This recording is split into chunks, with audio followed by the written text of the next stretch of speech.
ധന്വന്തരി ഭഗവാനെ പറ്റിയിട്ട് എല്ലാവരും കേട്ടിട്ടുണ്ടാവും.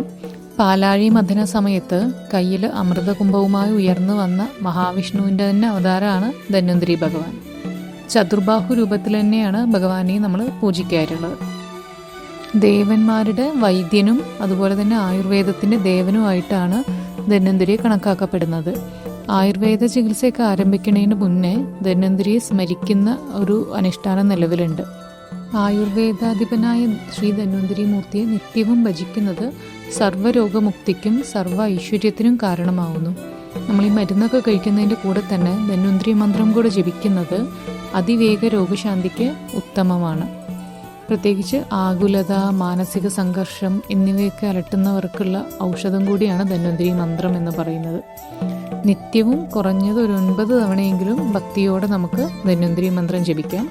ധന്വന്തരി മന്ത്രം ഇപ്രകാരമാണ്: ഓം നമോ ഭഗവതേ വാസുദേവായ ധന്വന്തരേ അമൃതകലശഹസ്തായ സർവാമയ വിനാശനായ ത്രൈലോക്യനാഥായ ശ്രീ മഹാവിഷ്ണവേ നമഃ.